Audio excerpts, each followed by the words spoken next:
Visakha steel plant ప్రైవేటీకరణ నిర్ణయాన్ని వ్యతిరేకిస్తూ ఆర్టీసీ కాంప్లెక్స్ వద్ద ఉన్న గాంధీ విగ్రహం వద్ద అఖిలపక్ష కార్మిక సంఘాల పరిరక్షణ కమిటీ ఆధ్వర్యంలో జరుగుతున్న రిలే నిరాహార దీక్షలు 5వ సంవత్సరానికి చేరుకున్నాయి. వైఎస్ఆర్టీయూసీ రాష్ట్ర అధ్యక్షులు గౌతమ్ రెడ్డి ఆదేశాలతో జిల్లా అధ్యక్షులు రాయపురెడ్డి అనిల్ కుమార్ ఆధ్వర్యంలో జరిగిన నేటి దీక్షలో కార్మికులు భారీగా పాల్గొన్నారు. కార్యక్రమానికి ముఖ్య అతిథులుగా వైఎస్ఆర్టీయూసీ రాష్ట్ర బోనాల అధ్యక్షులు పివి సురేష్, స్టీల్ ప్లాంట్ ప్రధాన కార్యదర్శి డివిఆర్ హాజరయ్యారు. ఈ దీక్షలో ఏయు విశ్రాంత ప్రొఫెసర్ సురప్పడ, హెచ్పిసిఎల్ కాంట్రాక్టు కార్మికులు మరియు స్టీల్ ప్లాంట్ కార్మికులు పాల్గొని ప్లాంట్ పరిరక్షణ కోసం తమ నిరసన వ్యక్తం చేశారు. విశాఖపట్నం స్టీల్ ప్లాంట్ ప్రైవేటీకరణ ఆపాలి. విశాఖపట్నం స్టీల్ ప్లాంట్ ప్రైవేటీకరణ ఆపాలి. విశాఖపట్నం స్టీల్ ప్లాంట్ ప్రైవేటీకరణ ఆపాలి.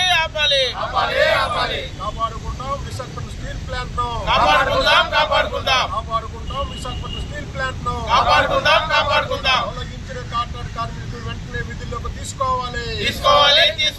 తొలగించిన కాంట్రాక్ట్ కార్మికులు వెంటనే విధుల్లోకి తీసుకోవాలి. తొలగించిన కాంట్రాక్ట్ కార్మికులు వెంటనే విధుల్లోకి తీసుకోవాలి. 5 సంవత్సరాల నుంచి కూడా విశాఖ స్టీల్ ప్లాంట్ ప్రైవేటీకరణను వ్యతిరేకిస్తూ అఖిలపక్ష కార్మిక సంఘాల ఆధ్వర్యంలో జరుగుతున్న రిలే నిరాహార దీక్షలో ఈరోజు వైఎస్ఆర్టీయూసీ పాల్గొనడం జరిగింది.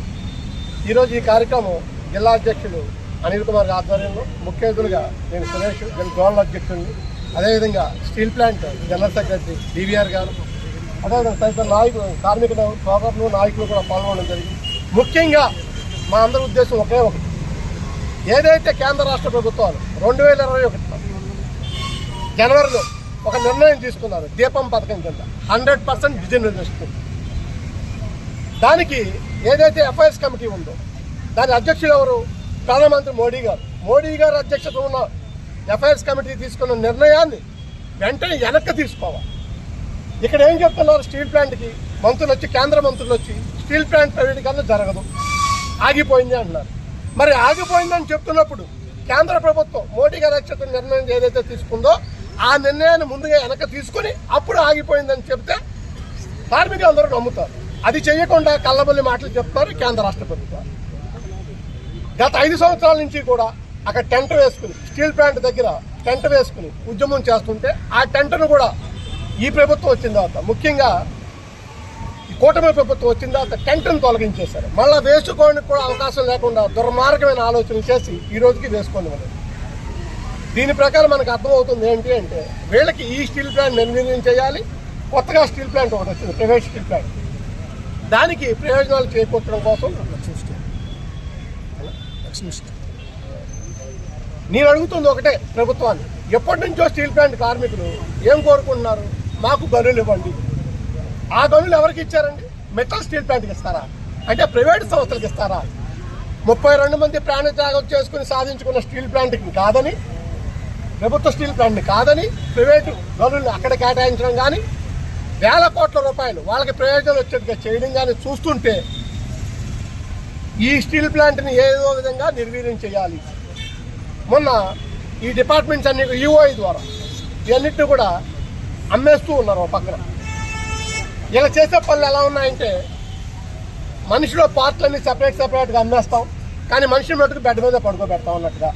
లేకపోతే కారులో ఇంజిన్ అమ్మేస్తాం, స్పేర్ పార్ట్స్, గేర్ బాక్స్ అమ్మేస్తాం, క్లచ్ ప్లేట్లు అమ్మేస్తాం, టైర్లు అమ్మేస్తాం, కానీ కారు మాత్రం అమ్మం అన్నట్టుగా స్టీల్ ప్లాంట్ చేయడం చాలా దుర్మార్గం.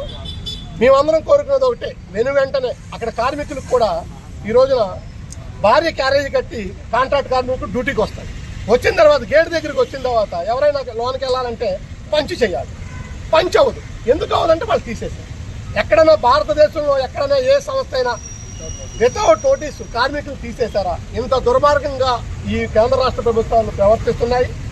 ఏదైతే 5,000 నుంచి 6,000 మంది కాంట్రాక్ట్ కార్మికులు తొలగించారో వారిని వెంటనే విధుల్లోకి తీసుకోవాలి. అదేవిధంగా నిర్వాసితులకు కూడా చాలా మందికి ఆర్ కార్డులు ఇచ్చారు, వాళ్ళకు ఉద్యోగాలు తిరిగి కల్పించాలి. ఏదైతే ఇప్పుడు పర్మనెంట్ ఎంప్లాయీస్ ఉన్నారో వాళ్ళందరినీ కూడా భయభ్రాంతులకు గురిచే జీతాలు కూడా పూర్తిగా ఇవ్వట్లేదు. ఒక పక్క ప్రాఫిట్స్ వస్తున్నాయని చెప్తున్నారు, సంతోషం, కానీ ఇప్పుడే చెప్తున్నారు అంటే పర్సంటేజ్ పెట్టారు. వర్క్ ఎంత చేశారో అంతే ఇస్తారు. ఒక్కొక్క డిపార్ట్మెంట్కి ఒక్కొక్క రకంగా కట్ చేసి ఇస్తున్నారు జీతాలు. ఎప్పుడూ లేదు చరిత్రలో. ఏ సంస్థ ఇలా చేయదు. కానీ వీళ్ళ ఆలోచన ఏంటంటే కార్మికులు ఏదో రకంగా భయభ్రాంతులు చేసి మొత్తం నిర్వీర్యం చేసేయాలి, వీళ్ళందరినీ బయటికి తోసేయాలి, ఇది ప్రైవేటైజేషన్ చేయాలని ఆలోచనలో ఉన్నారు.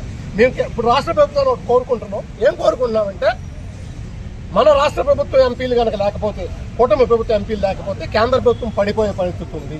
కాబట్టి వీరందరూ కూడా ముఖ్యమంత్రి వర్యులు చంద్రబాబు నాయుడు గారు కానీ ఉప ముఖ్యమంత్రులు కానీ చాలా కబుర్లు చెప్పారు. అదేవిధంగా ప్రస్తుతం రాష్ట్ర అధ్యక్షులు పల్లా శ్రీనివాస్ గారు కూడా ఆ రోజు నిరాహారదీక్ష కూడా చేశారు. ఎంపీ గారు భరత్ గారు అందరూ చదువుకున్న వాళ్ళు, వాళ్ళందరికీ తెలుసు ఎలా ఆగుతుంది. కానీ వీళ్ళెందుకు సపోర్ట్ని వెనక తీసేసుకుంటాం స్టీల్ ప్లాంట్ని. భారతదేశంలో 4 స్టీల్ ప్లాంట్ని ఆ రోజు ప్రైవేటైజేషన్ చేశారు. 3 స్టీల్ ప్లాంట్ నిర్ణయాన్ని వెనక్కి తీసుకున్నారు. మన విశాఖ స్టీల్ ప్లాంట్ నిర్ణయాన్ని మాత్రం వెనక్కి తీసుకోవట్లేదు. దీనికి కారణం ఏంటి?